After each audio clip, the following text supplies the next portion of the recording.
presents Defense from a Seated Position. I'm Daniel Verkerke, and I'll be your host and instructor throughout this series. For those of you who are new to the show, Combat Sense is about learning the most effective and logical ways to defend oneself from various situations. Our instructions are based from the science of human actions and reactions, and the awareness of possible attacks and counters. We do this first by realizing the intent and energy of our attackers. We put ourselves in the mindset of an attacker so that we may have an understanding and awareness of the attacker's reaction to our defense. I can't stress how important this is. Not too many people are really prepared for confrontations with someone who really wants to hurt them. There are many martial arts out there that are teaching sport or traditional art forms, which are all very beneficial to the practitioner. But if they wish to teach reality-based self-defense, they should include Combat Sense. Here in episode 5, we'll be covering Combat Sense actions and reactions from dealing with an attacker while in a seated position. In this situation, you may find yourself sitting at a bar and somebody come up to you and with a confrontation to attack you, or maybe it might not seem so, but they're sort of aggravating you and it just gives you an uneasy feeling at the time. So some of the things you have to be aware of. If you are sitting down and somebody comes up behind you and they might be, "Hey, how's it going, buddy? How's it going?" They might be chumming up to you like this and being a bit abrasive in some situations. Now, one of the most vulnerable points that you can get into is when you go to stand up. So if I'm in this position and he goes to stand up, at this point in time he has no center of gravity, he has no control. So he really has to be able to move in a manner to avoid my attack or the control that I'm going to have on him.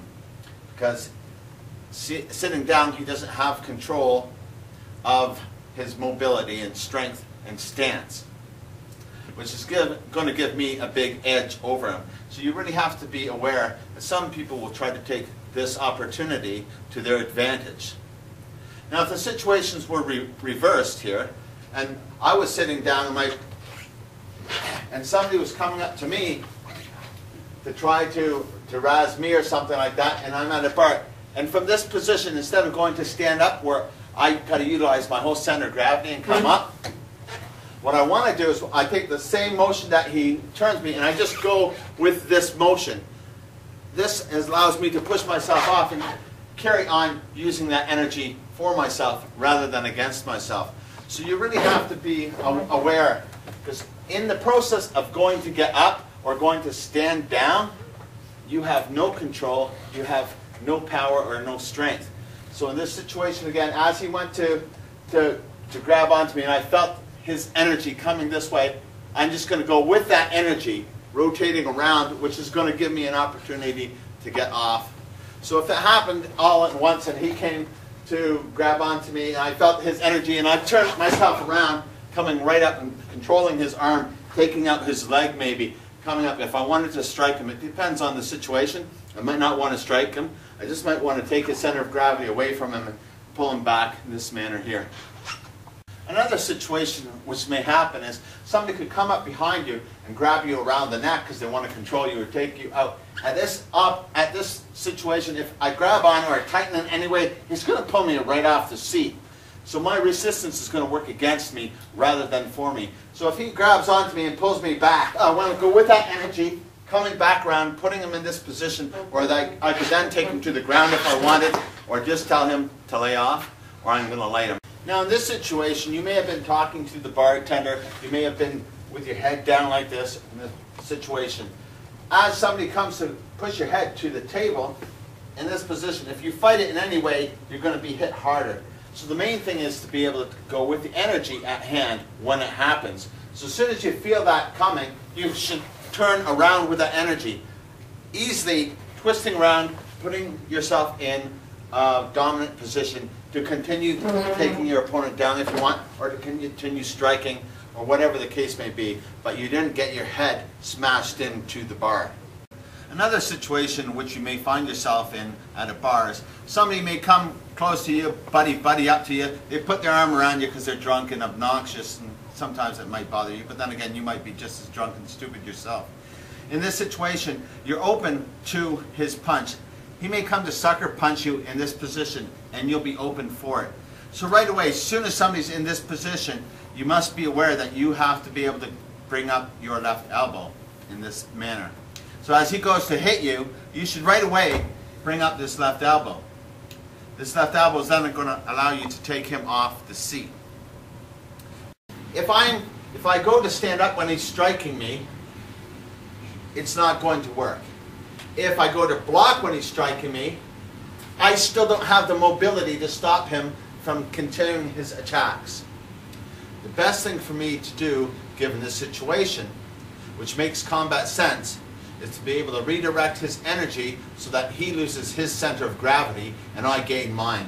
And that is done by, as he comes to strike you, you're moving away, pulling him in the direction that he's coming to strike you, using his body and energy to stand up. This takes his center of gravity off and gains you your own, so you can continue coming to strike him or make your getaway and escape. In this situation, somebody comes up behind you and grabs you by both your shoulders.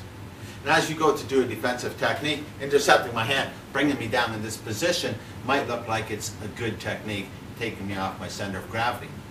But the problem with this is, as I go off my center of gravity, I'm actually on top of his.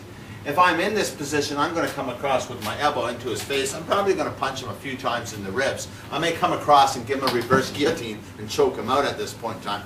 So it's not a very smart thing to do. Another thing he may try to defend himself with is, he may come to intercept my wrist again, pull me across, this time put me in a worse situation for myself because he's got his arm over top of me. In this situation, he might come to elbow me. And it might seem like it's a decent technique. But then again, I still have control. He doesn't have control. I bend this arm this way in this position. I'm probably going to rotate him, taking him and the chair and knocking him over on the top of his head. Even at this point, I still have his open ribs to do whatever I want to do. He can't do nothing. This hand is caught behind my arm. There's nothing he can do from here. So it's not a very practical thing to do given the situation. There's a few things that he can do. If he was to shove me forward, it would be one. If he was to pull me backwards, that'd be another. We'll deal with those in a moment. First thing is, he has a hold of me. I don't want him to have a hold of me. I'm going to turn this shoulder down, picking this shoulder up. As I do this, I'm going to grab onto this wrist and toss him in this way.